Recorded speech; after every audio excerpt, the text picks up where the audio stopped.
We're new to YouTube, so Alright. What's going on, guys? My name's Kyle. My name's Pete. And we're here to tell you guys how to make the most Best out of your alcohol. We didn't even say the right word. We didn't even say the right word. It's gonna be so good. You better put that in there. No.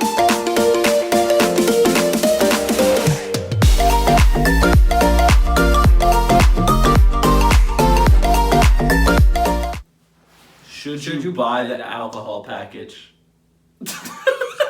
Yes. I'm gonna go through how to make the most of your alcohol package if you decide to buy it. And I think it's important to know basically why you're getting it, because if you're kind of only going to drink 4 or 5, maybe even 6 drinks, it's not worth it for you. But if you kind of plan on buying other people drinks, and we'll keep getting more into that, but I think it's important to have a good understanding of what's included and what's not included. We're going to go through some pros and we're going to go through some cons, like a 5th grade presentation. So we'll go through the cons first. There's a bunch of cons, obviously. You're paying a certain amount of money and they're going to put restrictions on what you could do. So first and foremost, you can only get 1 drink every 5 minutes. And that kind of sucks, because when you want to buy shots for a round of people, you can't do it. At least on the few cruise lines that I've been on. I know for Carnival that's the case, Norwegian that's the case, and as well as Royal Caribbean. And later in the video, we're going to try to teach you how to get around that. If you're a big beer drinker, maybe the alcohol package is for you, maybe it's not, but every single beer goes towards your alcohol package. And what we mean by that is you get a certain amount of drinks on each cruise. It differs. You get a certain amount of drinks you get with the alcohol package per day. So if you're a beer drinker and you're drinking $5 beers and you max those out, it might not be worth it for you to get the alcohol package. And at the end of the day, if you're only drinking $5 beers, it'll be cheaper for you in the long run to do 10 beers for $5 versus a normal person who would probably enjoy mixed drinks or more tropical drinks like pina coladas, which can range from anywhere from 10 up. So sometimes when you want to buy an alcohol package, you have to think if it's personally worth it for you for it to be $5 for your beer, or if you're going to be drinking mixed drinks, which are typically more expensive. And sometimes if you get in good with a bartender, it can be a lot stronger. One thing to note on every cruise line is if you are planning on getting the alcohol package, your whole cabin has to get the alcohol package for obvious reasons, like you can share the alcohol package with whoever you cruise with. Exactly. And it's important, I think, to know when you are with a cabin, say of 2 or 3 people. If you're not with a big drinker, it's kind of hard to justify the price of them paying the however much it can range for. I know Carnival is $55 a day, and then you can go all the way up to $100 a day in certain other cruise lines. So forcing another person to buy an alcohol package can be rude on their behalf. So I think it definitely plays a role on, you have to know who's in your cabin and if they intend to at least have a few drinks during each day. If you're cruising with a big group of people and some of you are drinkers and some of you aren't, it's a good idea to put whoever likes to drink in one cabin and whoever doesn't like to drink in another, because for each cruise line you have to, whoever's buying the alcohol package, that whole cabin has to buy the alcohol package as well. That's actually a great point too, because there's certain cruises that I've gone on with my group of friends, and we would kind of categorize people who are trying to save a little bit of money, and some people don't want to shell out the extra $400 to $700 just for the alcohol package. So if you have people who are trying to cruise more budget friendly, I would recommend maybe putting them in a room and they can pay as they go, or maybe even just sneak booze on, which we'll probably talk about in another video. Another disadvantage of having the alcohol package would be that any non-alcoholic drink that you get that's considered a premium drink is counted against your alcohol package.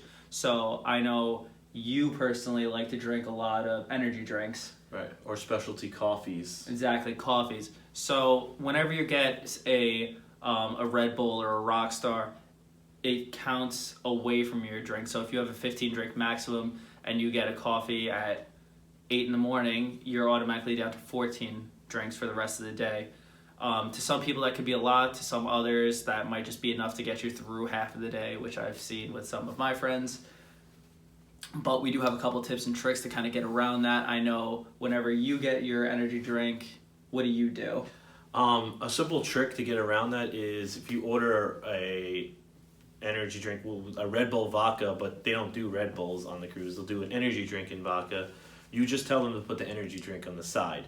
So you'll get a glass of vodka and you'll get your full energy drink on the side. So you kind of are getting two there. It's kind of like a loophole to get two, but it definitely works out. So you take your shot of vodka and you also have your energy drink. I think that's like really good. There's definitely ways to work the system, and I think if you get in good with your bartenders or even your waiters in the dining room, they will hook you up. It's awkward just to stare at a camera. Right. So another tactic I've seen people use, I don't know if you want to call it a tactic, but you can buy on day 2. You can still purchase the alcohol package on day 2. I don't think you can purchase it afterwards, right?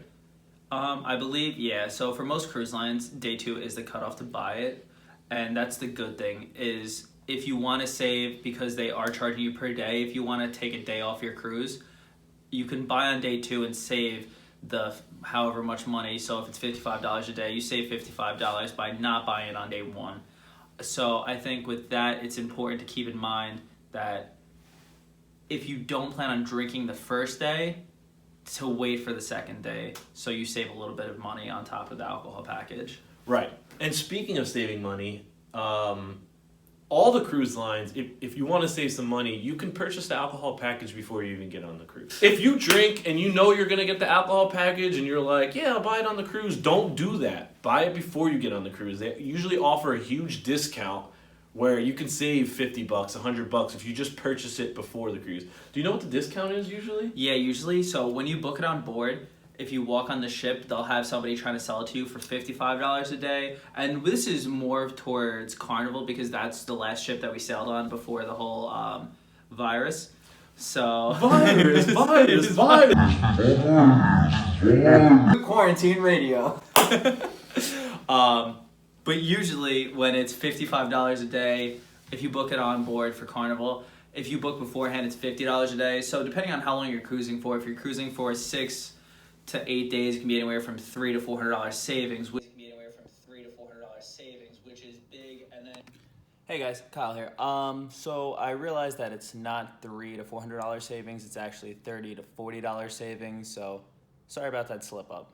Which is big, and then you're also saving on tip because they are charging 18% on top of whatever your purchase price is. All right, we have a huge tip. If you are in the market to get the alcohol package, I have some good news for you. Maybe good news, could be bad news. No, there's no bad news. Whenever you're talking about alcohol on a cruise, it's always good news. Good news. All right, so check this out. If you are going on the cruise and your whole cabin bought the alcohol package, and now you're worrying about that con list we told you about before, we have a little bit of good news. Kyle and I have been on several cruises where if you start to tip one person pretty well in the beginning of the cruise, chances are they will look away from the 5-minute refill time. Is that what we call it? I guess, yeah. Wait period, maybe? Wait period. All right, so what we did on a few cruises is we target someone. Oh, God, that sounds bad. To literally... All right. All right, so what me and my friends like to do is we'll pool money together knowing that we'll be, say, at the Lido deck bar for the majority of the day when it's just warm out and we're kind of sunbathing, and we'll give $20 each, so maybe anywhere from $60 to $100 we'll tip, and then you are guaranteed almost priority for the rest of the cruise. So if you're waiting at the bar and there's a big crowd, because usually on sea days there's probably anywhere from like 20 to 50 people waiting for the drink at the bar, you will get priority. And that comes in handy. Of course you'll get priority. You just slid this person $60, $70. They're going to look for you because they want to continue making those tips. Speaking of experiences that we had, Lulu, yes. And this woman, she was a bartender in the nightclub. So I don't know what you guys usually prefer when you're cruising, but personally for us, we will always try to do the nightclub from anywhere from 10, and we try to close out. Usually it ends around 1 to 2 o'clock at night. But she was a bartender in the nightclub. Yeah, we tipped her on night 1, and she would always come up to us and say, how many shots do you need? What do you need it of?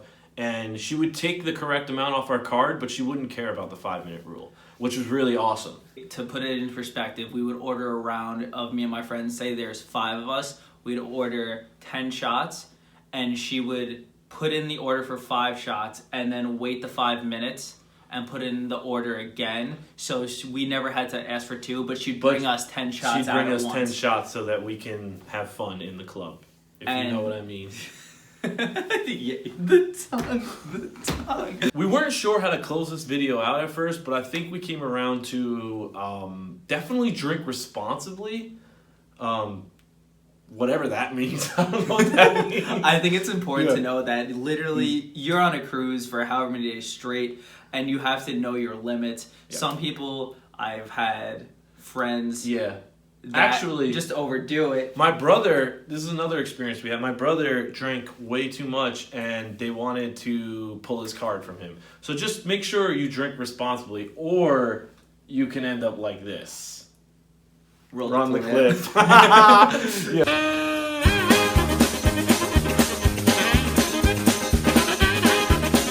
Lip is numb though. Holy shit.